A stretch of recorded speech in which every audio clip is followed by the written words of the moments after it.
So the goal of these 3 talks is to get you guys to think about marriage a little differently. Growing up, I had such a simple vision of marriage. Meet somebody nice, live happily ever after. And when I got married, I was sure I had met someone nice, and I was fully expecting us to live happily ever after. And then marriage happened. So I needed to learn how to think differently about marriage. Welcome, guys. Have a seat. Have a seat. And so in this next 3 weeks, I'm going to share with you guys 3 light bulb moments, I call them. Moments where the light bulb went off in my head, and I just understood marriage in a whole and new and different light. So today's talk, the theme of it is, love is creative, not critical. Love is creative, not critical. So what does it mean to love somebody? So just to share, I'm going to be open with you guys about my experience in marriage. When my wife and I were dating, my wife told me she always wanted to marry someone with a sense of humor. So I was like, oh, that's so nice. In the first week of marriage, I think my wife had buyer's remorse because she realized she's going to have to live with someone messy for the rest of her life. And she went on a campaign. She used to tell me, you've got a college degree, you can't find the hamper. I heard that almost every single night. You've got a college degree, you can't find the hamper. I remember thinking the worst thing about my wife's criticisms of me is they were all true. I do have a college degree, and I can't find a hamper. So I couldn't even argue with her when she was telling me these things. So I remember just being frustrated with myself. I just wasn't good enough for marriage. I was disappointing my wife on an almost daily basis. I remember wishing I could just be perfect. If I were perfect, then we wouldn't have to deal with this daily frustration. But then it occurred to me that even if I was perfect, my wife wasn't perfect. So I had that problem to deal with. So she also frustrated me, not as often as I frustrated her, but I'm more social than my wife. Hey, let's have a party this weekend. And my wife would be like, no, let's just have a quiet weekend, the two of us. So that would disappoint me, hey, I want to have a more social life together. So we discovered fairly early in marriage, yes, we're 2 good people, but we were actually starting to struggle a little bit. And so I really realized I need to start thinking deeper about marriage. Peter, you just don't understand marriage. So, by one of the joys of my life, I actually got to meet our late, great Pope John Paul II. And he actually loved marriage. At the time, I heard a statistic that in the 2,000-year history of the Catholic Church, 80% of what was written about marriage was written by Pope John Paul II. Our great Polish Pope. He was a playwright, among other things, and I read this play by John Paul II called The Jeweler's Shop. And reading that play, I just had one of those light bulb moments. So I do want to share the passage. This is, so in the play, The Jeweler's Shop, John Paul II profiled 3 marriages, the 2 sets of parents, and then the daughter and the son, who then fell in love.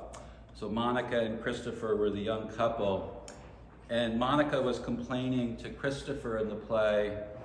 She was afraid of love. She was afraid of marriage. Her parents had an unhappy marriage, and she just didn't want. She was so afraid to enter marriage. And here's Christopher's response to Monica.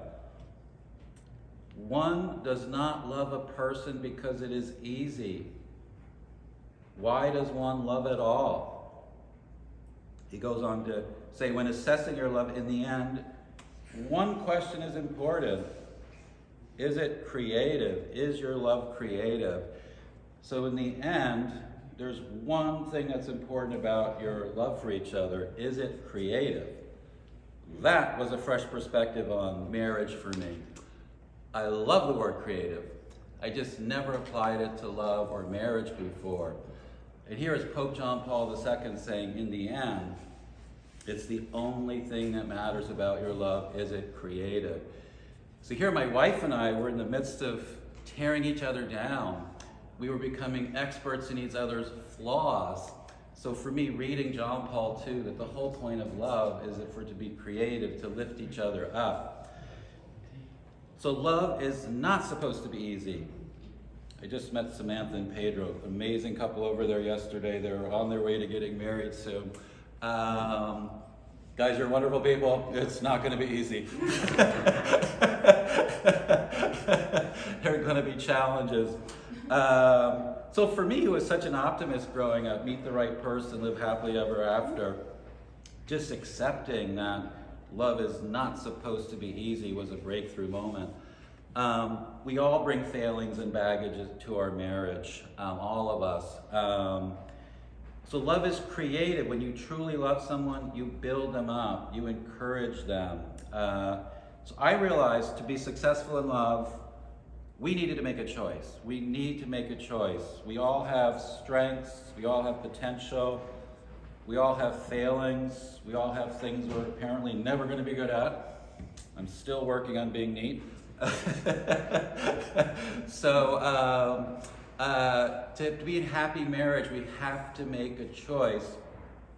And the choice is to focus on the good in each other, to focus on the potential in each other. The frustrations are always there. My wife can literally trip over my frustrations sometimes. So it's obvious to her, my frustrations. If we're going to enjoy living together for potentially 50, 60 years, if we're going to be happy during that time, we need to be really focused on the positives and the potential in each other. I do want to share this quote. This is also John Paul II. He wrote a big, long book called The Theology of the Body, and this passage shocked me. He wrote, "The bridegroom examines his bride attentively, as though in a creative, loving restlessness, to find all that is good and beautiful in her and that he desires for her." So according to John Paul II, I should be restlessly looking for the good and beautiful in my wife. I remember reading that the first time and thinking, I don't think I'm doing that. I don't think I'm restlessly looking for the good and beautiful in my wife. But John Paul II is talking about a marriage here. You know, we were having a marriage somewhere down here. And so John Paul II really lifted my sights as to what a truly happy marriage can be. So all too often in marriage, instead of restlessly looking for the good in each other, we end up restlessly pointing out the bad in each other. So I do want to share, I've met with over 5,000 couples in the last 18 plus years. People send their friends to see me, their parents to see me. They come back to me 5 years after taking my pre-marriage program. So I've heard a lot of amazing stories in my life. But here's one of the most incredible ones. This couple had been married for 3 years. Their friends had taken my pre-marriage program. And they called me on a Monday. "Peter, we need help for our marriage. Can we meet with you?" So I agreed to meet with them Wednesday night, 2 nights later. By the way, I live with my wife and our 2 daughters in the Hudson Valley. So for me to come into the city, it's a 50-mile train ride. So I make my way into the city to meet with this couple Wednesday night. By immaculately dressed couple. They both worked at J.P. Morgan, great jobs. They were stylish, clearly well matched. And the couple sits down and tells me, "Peter, we realize we don't need marriage counseling." And I was like, what? I just took a train 50 miles to meet you guys. And then they said, "Our problem is not that we have a bad relationship. Our problem is that we are 2 bad people, and you can't make a good relationship out of 2 bad people." That's what they told me. And I was like, guys, I read about bad people all the time in the New York Post. You are not bad people. Yes, we are bad people. I wish I had a video of the session. It would be a YouTube sensation.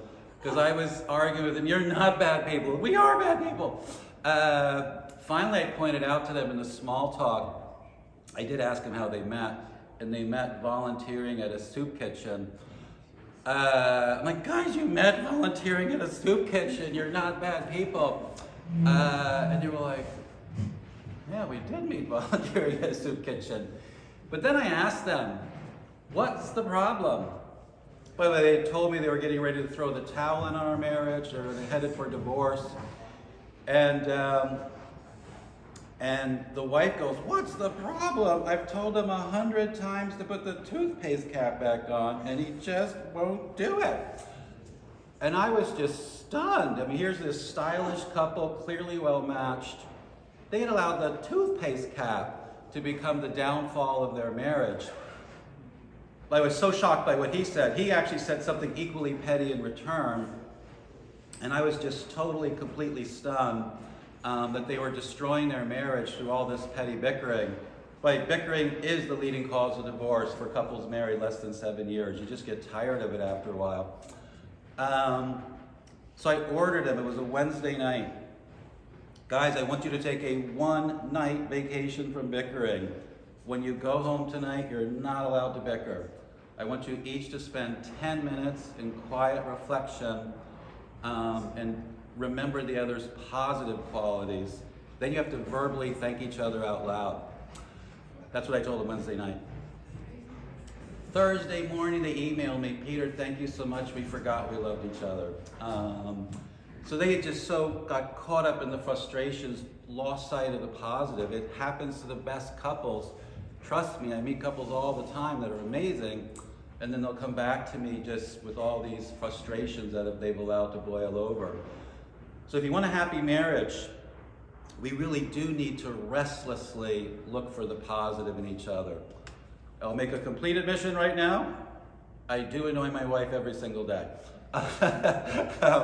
So if she's not restlessly looking for the good and beautiful in me, over time, living with me will become too much for her. So for us, this was a real change of perspective on marriage.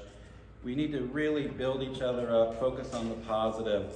So in the remainder of this talk, I'm just going to share 3 key points. One is I'm going to urge you to build each other up in small ways every single day of your marriage.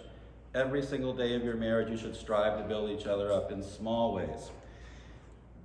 We should strive to build each other up in big ways every now and then. And last but not least, if you do need to criticize the other, my wife really does struggle with my mess, so she should say something about it.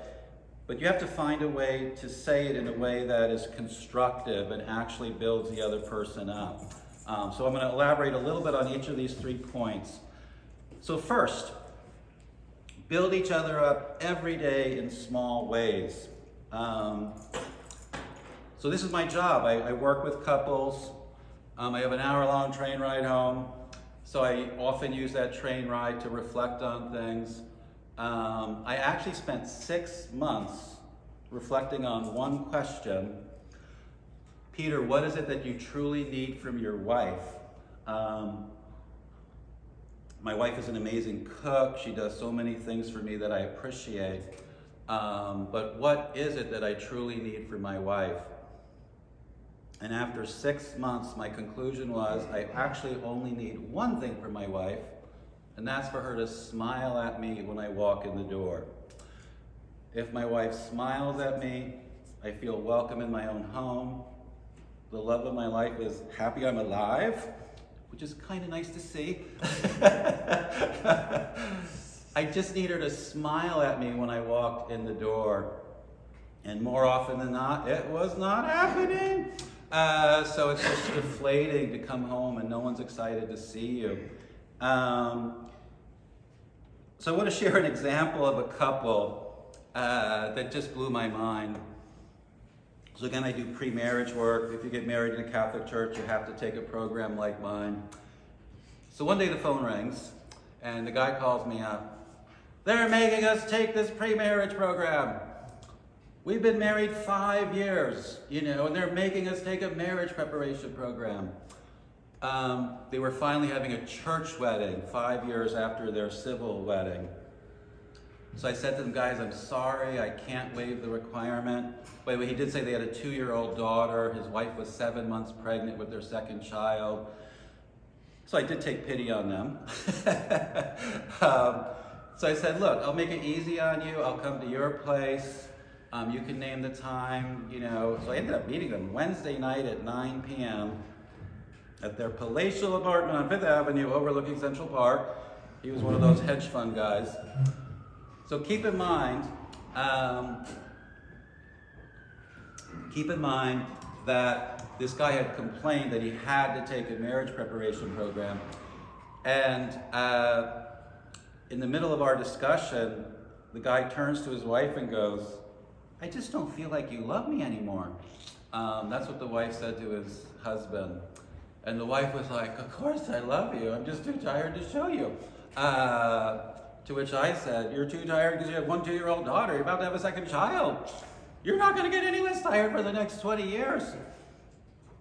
To which she said, Peter got it. If I could just get off the couch when he walked in the door, that would make a big difference. And I'm like, yes, you don't need to make him a romantic dinner every night.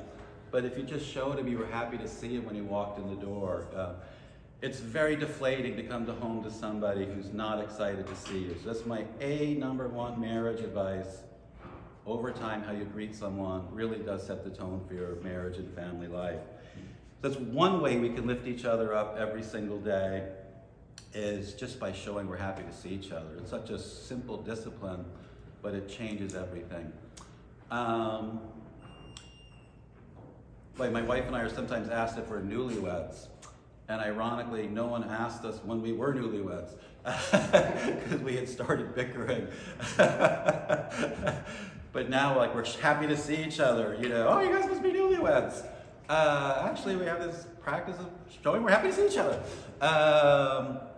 But here's a second thing to do every day that is just so simple. Oh, yes? What did your wife say when you said to her? What? When you said to your wife, if you reflected for 6 months, Yeah. did you tell your wife that? And how did she react? Are you going to be here next week? Yes.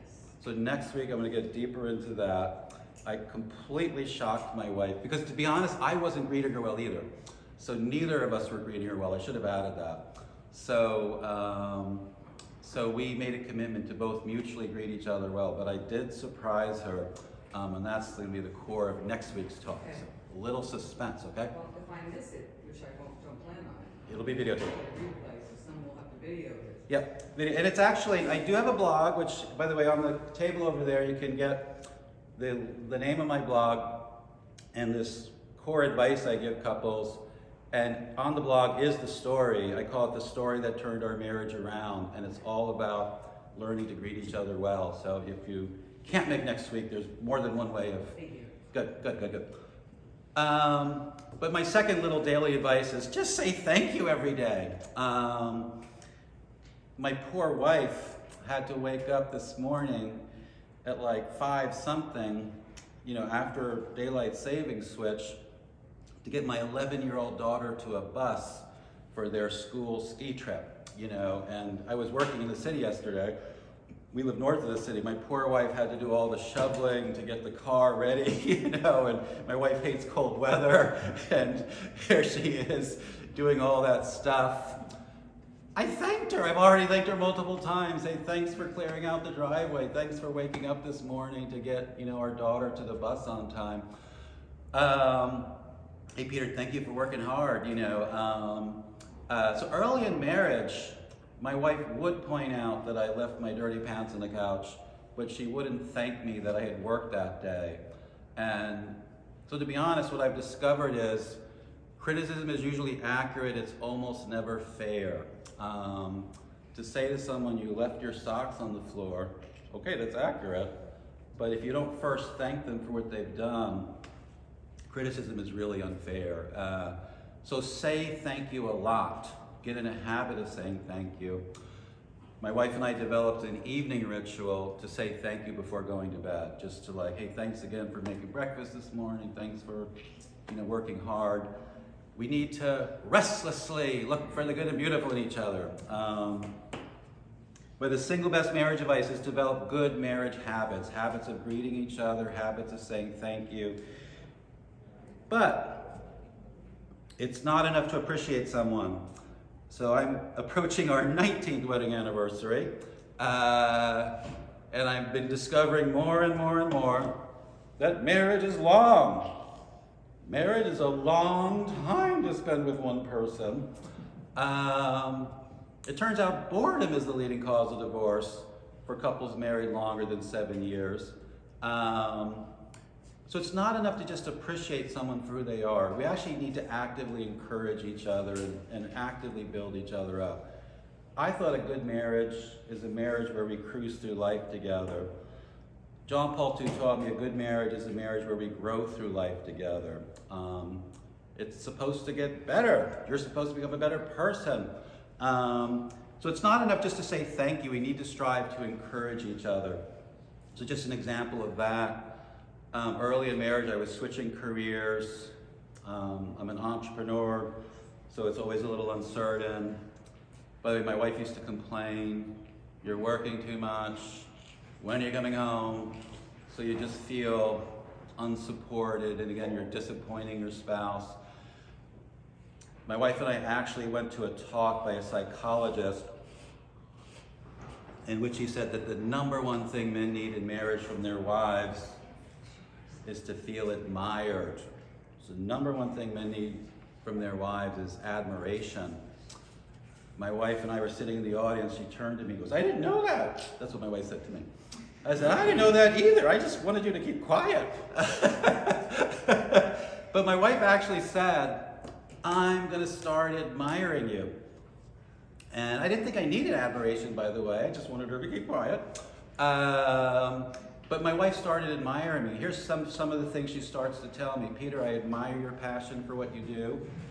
I admire your dedication for your work. You're making a difference in so many people's lives. Imagine having a wife that tells you that kind of thing again and again and again and again.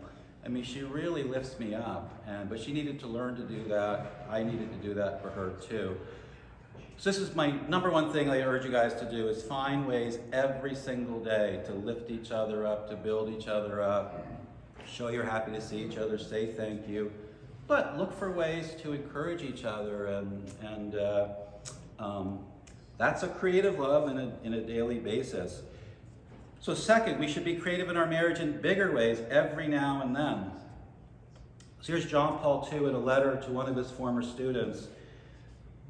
The great achievement is to always see values that others don't see and to affirm them. The even greater achievement is to bring out of people the values that would perish without us. In the same way, we bring our values out in ourselves. So to be able to see some potential in your partner and actually draw that out, that's the great achievement. But my wife has to overlook the dirty sock on the floor to see the potential in me.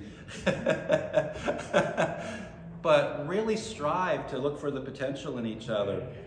I did want to share with you, this is a research finding reported on in the New York Times, The Science of a Happy Marriage. And just to quote, it may not be feelings of love or loyalty that keep couples together. Instead, scientists speculate that your level of commitment may depend on how much a partner enhances your life and broadens your horizons. To measure this quality, couples are asked a series of questions. How much does your partner provide a source of exciting experiences? How much has knowing your partner made you a better person? How much do you see your partner as a way to expand your capabilities? So this is being creative. If you're in a creative marriage where you're helping each other expand your different horizons, you want to be in that marriage for a lifetime. So one thing I encourage couples to do, and they're over here if you want to take one with you. My wife and I actually sat down early in marriage and we completed an exercise. We each did it, creating a shared vision in marriage. What are your goals and dreams for yourself? What are your goals and dreams for your marriage and family life? What are your dreams for him? What are your dreams for her? And it was just so powerful to write down our different goals and dreams and actually have an organized discussion of them. This changed the whole trajectory of our marriage. By the way, when I encouraged my wife to do this, I said to her, don't just write the things you like doing. I want you to take time to think about things you might like doing, because we're in this very long marriage together, and if we're not broadening our horizons, that's like a wasted opportunity. So we make it a point every year to update our answers. One of the challenges of marriage, couples get too busy to dream. I actually heard that in a homily a few years ago from a priest. People get too busy to dream. And I think there's truth in that statement. So my wife and I really do make a point at least once a year to take a deeper dive. Are we happy? Are we using our time for the things that are truly important? Have we challenged ourselves to do something new and different?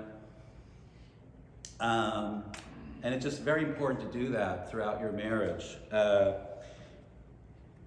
So here is, just to share some of our results of this exercise. Like, growth doesn't have to be dramatic in so many different ways. It could be small growth. So one of the things that this exercise led us to do is theater.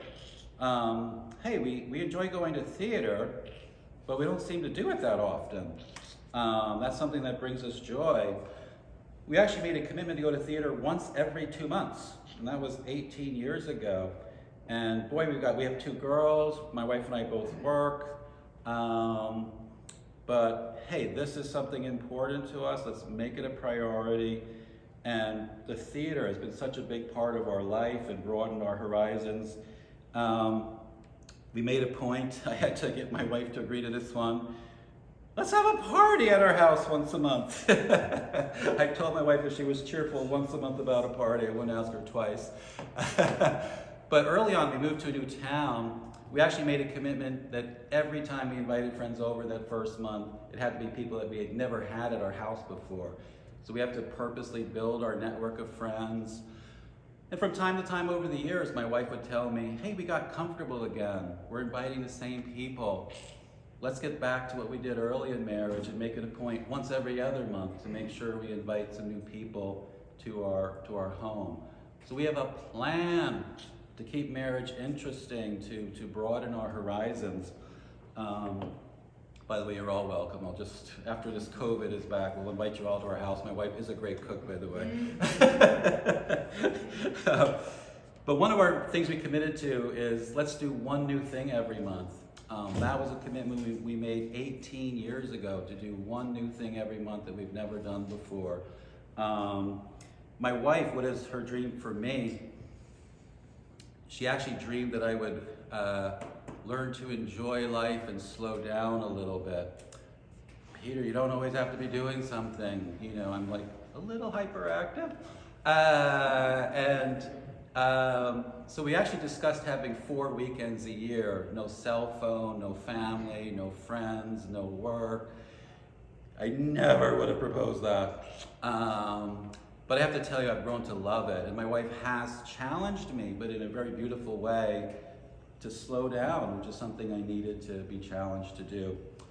Ironically, I had to challenge my wife to speed up a little bit. She's a homebody. Nothing wrong with that.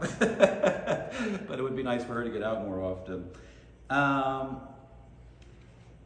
So there is a need to keep marriage interesting. There's a need to keep marriage interesting, and it doesn't happen automatically.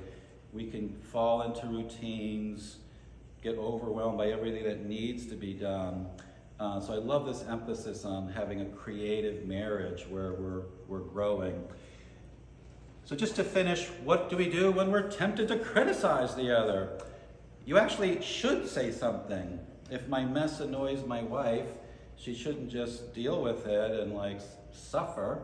The key is how she expresses herself. So Dr. John Gottman is the world's leading researcher on marriage. He has a famous love lab out at the University of Washington in Seattle, where he instigates fights between couples and then observes them arguing. My favorite career ever. I'm gonna have a career where I just watch couples fight for 40 years. But in watching couples fight, He calls them the masters of marriage and the disasters of marriage.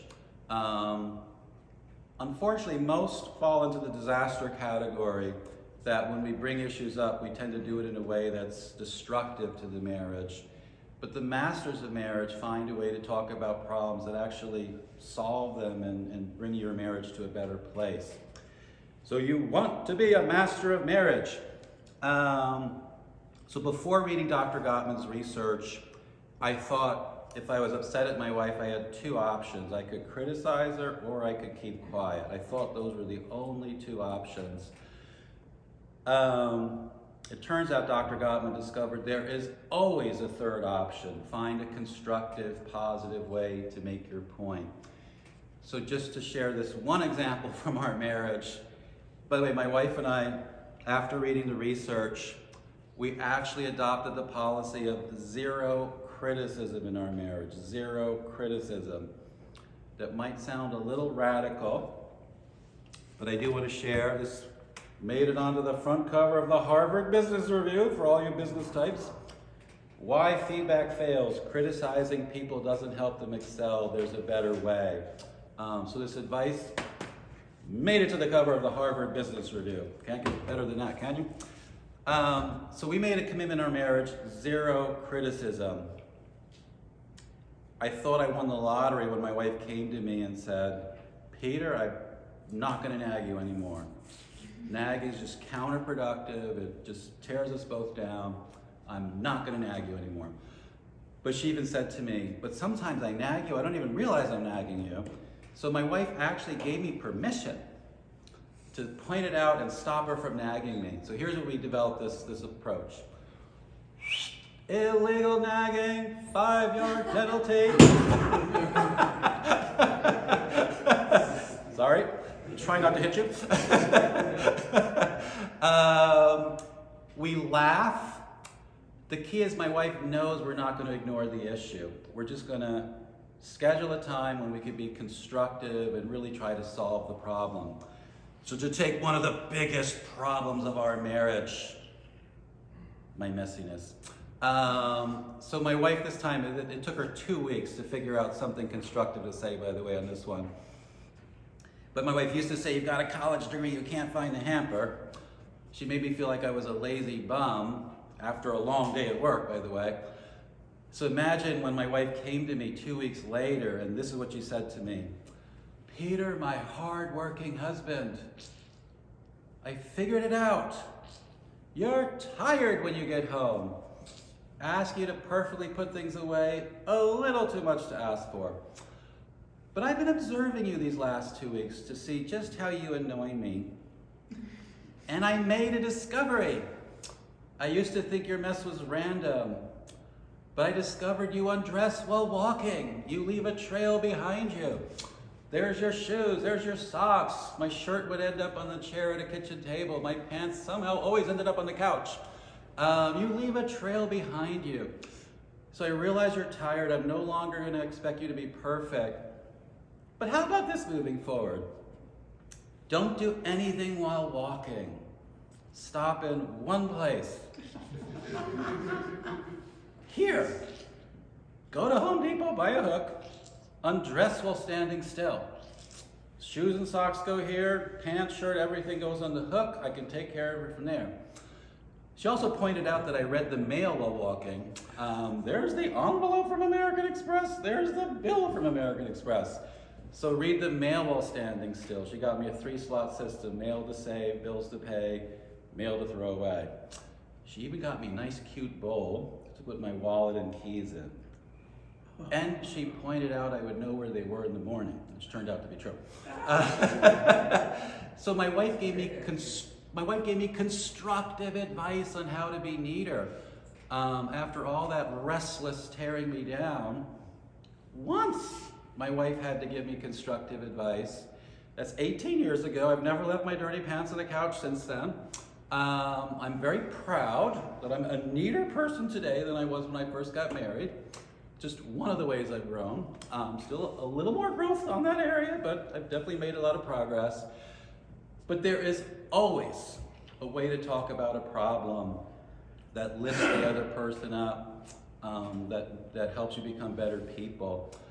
So I do like John Paul too. Be restlessly committed to looking for the good and beautiful in each other. Really be on guard. I met a few months ago, and I gave him my flag. He's like, I need this flag, because his wife was nagging him. But I followed up 2 months later. He said, Peter, I've already given the flag to a friend because my wife got it and we're no longer nagging each other. But they're solving problems, so they don't have to keep talking about them. So that's today's talk. So any thoughts, questions? Yep, please. What was that middle one? Mail to save, Mail to save, bills to pay, bills to pay. and then mail to throw away. Right. Yep. But I took such pity on my wife when I looked around. At the time, I lived in an apartment. I was like, oh my goodness, there is my stuff everywhere. But there was a pattern. It wasn't as random as it looked. So anyway, yes? As I was leaving, because I wanted my husband to come, because Yeah. I thought this would be more about not being boring. I'm not a bit boring. Yep. I don't think he's boring, but he's bordering on boring. Yep. Not because he's really not. Yep. You know, you have to find something to criticize about you. But as I'm leaving, he says to me, you should be going to a class on how to clean the apartment. So I'm a disaster. Your mess doesn't sound anything. Yeah. 1/10 as bad as mine. Yep. So I may need to wreck your wife. Yep. Well, to be honest, I'm a disaster. I'm trying to make this talk short, so I didn't elaborate on my messiness, but I might be. No, you don't know. Okay, good. But even there, by the way, there could be by the way, single most important marriage research finding I've learned is every marriage has frustration and disappointment. Every single marriage has frustration and disappointment. The key to a happy marriage is the ratio of positivity to frustration. So if you want a happy marriage, you need to do two things. You'll never eliminate frustration. You and I are never going to be perfectly neat. The goal is to be a little less annoying. But the most important thing is to really keep the positivity high. That's the single biggest mistake couples make in marriage, not enough positivity. And then it's harder to deal with the frustrations. So by the way, good habits like the messiness. I used to get a glass of water, put it down, 10 minutes later get a new glass, leave it somewhere else. My wife once counted 20 glasses in a one-bedroom apartment. So, okay, Peter, I give up. You're supposed to find the dishwasher. But how about this? Whenever you finish the glass of water, put it here. And then the next time you want to water, you have your spot. So instead of there being 20 glasses, we're down to 1. My wife would prefer 0, by the way. But so that's, by the way, my favorite line from the Bible. I'm named after St. Peter, and my favorite line from the Bible is, above all, hold unfailing your love for one another, because love covers many faults. That's my favorite line from the Bible. Since young, I've loved that line, and it turns out that's the key to happy marriage. Above all, hold your love for one another, because love covers many faults. So we all have faults. I do urge, get better, but you'll never be perfect. So that's why the most important thing is to keep the positivity high. You need to overwhelm the frustrations if you want to have a happy marriage. Any other thoughts or questions? Yes? Are there personality types that have more difficulty in living through what you're saying and types that find it much easier to follow? Absolutely, absolutely. One of my favorite couples, who shall go unnamed, lovely Argentinian couple. I had to meet them 4 times because they were arguing in front of me the entire time I was meeting them. They actually got in a fight from how they sat at my program. So the first words out of his mouth were, "Don't sit like that." And he immediately, and she immediately responded, "Don't tell me how to sit."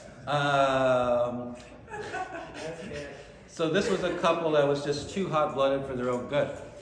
Loved them, by the way. Love that passion. But I ordered them before they need a certificate from me. I'm not giving it to you. You have to get past all this bickering. So I failed them 3 times, and made them keep coming back. So finally I told them, guys, you're ruining what should be a beautiful relationship with nonstop bickering. Your home should be a refuge, not a source of additional stress. So I ordered them to have a regular Saturday morning cup of coffee for airing of grievances. And at all other times of the week, they had to enjoy each other's company. And amazingly, they showed up for my 4th session completely relaxed and transformed. So it is helpful to have a humorous signal. I love football, so I pretend to be a football referee. This Argentinian couple chose their humorous signal was, save it for Saturday. Peter says we have to enjoy each other's company. And they learned to just not tear each other down on a daily basis. Then in theory, you wake up Saturday morning in a better mood and you can be happy and positive to each other. So that was a couple that was harder for them because of their just being hot-blooded. Now, the theme of the story, there's hope for everyone. I did follow up with them 7 years later. Guys, how are you doing? And as I emailed them, they do live in Buenos Aires, I said to myself, please tell me you haven't killed each other. Spent the better part of 4 days with you. And so 2 days later, I got an email back from Buenos Aires. Peter, we're doing great. So this advice can stick. I had to give it to them 4 times. But 7 years later, they told me, Peter, we're doing great. We have 4 children now. So some of us have to work harder than others. And we all have our different challenges. But my wife is a wonderful woman, but she's a homebody. And she's perfectly content to really not go out that much. But I'm not as content with that. So we had to negotiate through this exercise to find, like she had to come up a little bit, I had to come down a little bit. Who was better, you or her? Who got better? We both got better. Who got the most better? Well, I had more room for improvement. So.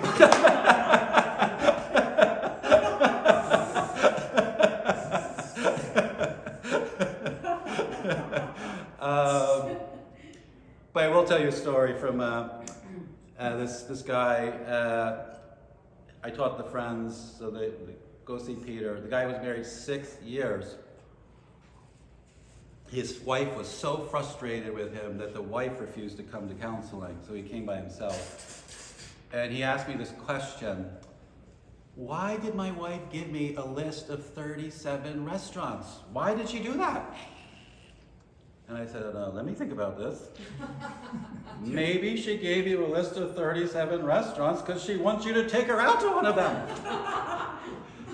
And his response was, but I'm perfectly content to stay home, Yes, but she's clearly not content to stay at home all the time. So you don't have to take her out 7 days a week. But I did ask him, give me your phone. But I do advocate, it's one of my 3 essential bits of marriage advice, couples should have a shared calendar to hold themselves accountable. Give me your phone. I set up a shared calendar for him. I scheduled for him, as I picked one of those restaurants. We put it on the calendar that he's taking his wife out to dinner on a certain date. And then I set up a reminder for him that once every month his phone rings and goes, make a reservation, So at least once a month he's going to take his wife out. Now he probably needs a new list because that was more than 3 years ago. But some of us need a kick in the pants. By the way, full admission, I need a kick in the pants. There are things that just don't come naturally to me. So I set up my phone to give me a kick in the pants. Hi, phone. I was wondering where my phone was. It's actually doing the recording. But I would rather have my phone kick me in the pants than my wife kick me in the pants. So the things that she wishes I did, I use the phone to send me reminders. Marriage is long, and we need to consistently make it fun. We need to consistently do things for each other. The things that make my wife happy are not, but there is a limited range of things my wife and I both enjoy. But there are things that she really enjoys, things I really enjoy. So we did negotiate and we created a shared vision in marriage where we each generously agreed to embrace the other's dreams. Anyway, so any other thoughts or questions to share? Thank you. Yep, over. One more, one more. Yep, please. Be honest. Yep. I'll leave the provocative line. I think it's the woman that's worse with the whole negative situation. Absolutely. So you find that consistent? Absolutely. It's a bad thing. Yeah, women are. Because men are so terrible. Yeah, yeah. I want to caveat with that. Thank you. Yeah. Yeah, so to be blunt, the number one problem in marriage, in my opinion, is men's failure to be proactive. Men's failure to be proactive is the number one problem in marriage. The number two problem in marriage is women talking at the wrong time, in the wrong way, making things worse. So that's my number one and number two. And I promise not to say another thing after this. That's okay. You said something very good, and especially for young people. Because I was a terrible treacher. I don't know how the husband's still around, but I said to him, like after like 30 years or 32 years or whatever, I'm married for 35 years. And I said, you're right. I said, when I get crazy like this, I said, you should say to me, is this the person you want to be? Yeah. You know, and Yeah. I gave the husband permission, but husbands don't take it, they don't do that. Yeah. You said that, Yeah. so I think that's a good piece, really good piece of advice. Absolutely. Does your husband like football, by the way? Oh, God, it's a little wide, it's a little wide. Okay, here's a gift for you guys. Yes, I'll get yeah, another one. that's I'll get another one. Thank you. Everyone should have that, I agree. Well, some people like soccer, so I do have. but it makes a big difference if the husband feels, they don't for some reason. Tell Yeah. everyone that's really married, say what, are you being the person you really want to be? Yeah. So for people like soccer, I do recommend the yellow card, and there is always the option of the red card. So. But anyway, okay. So there's time for, I don't know. There's a program coming here at 12:30, so we have 30 minutes for socializing and coffee more if anyone wants to stay around. And basically, thank you so much. I'll be here again next week.